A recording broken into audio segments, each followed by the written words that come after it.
Can't is not part of your vocabulary. If you just put your mind to it, you can do it. And you believe that? Yeah. That's the crazy thing is if you're never given limits, then you think, I can do anything. And if she could do anything, she wanted it to be this, what she saw her hero, Dominique Moceanu, doing on TV. There was just one problem. Jennifer was born without legs, a devastating birth defect that had led her natural parents to abandon her the day she was born. It bothered me to think that there was a little girl that was left at the hospital and she had no legs, so I thought she needed a family that would love her and take care of her. Sharon and her husband Gerald brought her home to the tiny town of Hardinville, Illinois. Population 50, they say, if you count the dogs and cats. They decided to raise her like they raised their 3 healthy sons, with no limitations and just one simple rule. Never say the word Can't. You said, I want to be a tumbler. You didn't have legs. Right.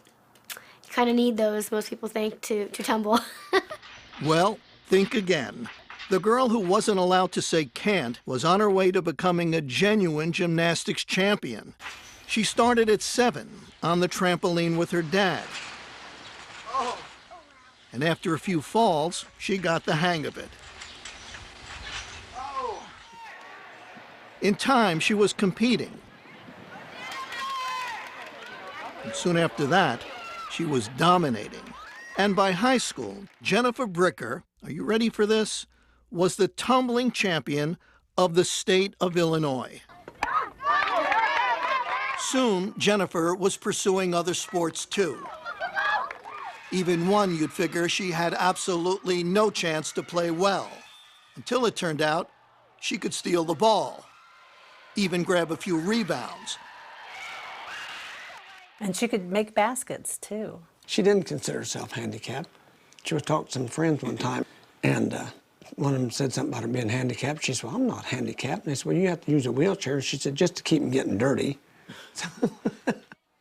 One day at age 16, out of curiosity, Jennifer asked her mother a question. Hey, is there anything that you, know about my adoption or biological family that you didn't tell me? I said, okay, but you gotta sit down. And she said, Mom, I'm always sitting.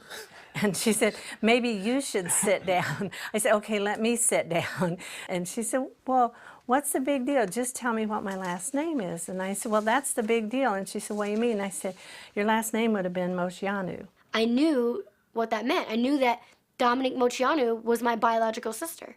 When she finally tracked Dominique down, Jennifer wrote her a letter. Inside the envelope were adoption papers, a photograph, and a stunning piece of news. My biological last name is Moceanu. That line, I was just like, I can't believe this is happening. Everything was there. The evidence was there. Jennifer looked like the spitting image of my youngest sister, Christina. What a moment for anyone to even speak to their childhood idol, but for their childhood idol to be their sister, that's something. She told me she was an athlete in the letter. In fact, I was her inspiration to start tumbling and doing gymnastics. And then on the phone call, she goes, oh, by the way, I have no legs.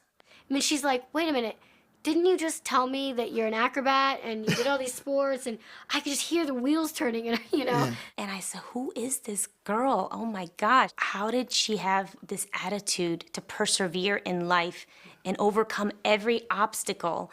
And she's my sister. Jennifer has moved out to Hollywood. Where else if you want to be a star? She drives a specially equipped car and lives a normal, independent life. And she's earning a living. How else? As a gymnast. She's an acrobat who has toured with Britney Spears.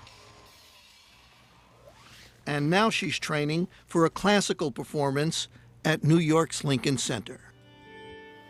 We got to go to Ohio and got to watch her perform.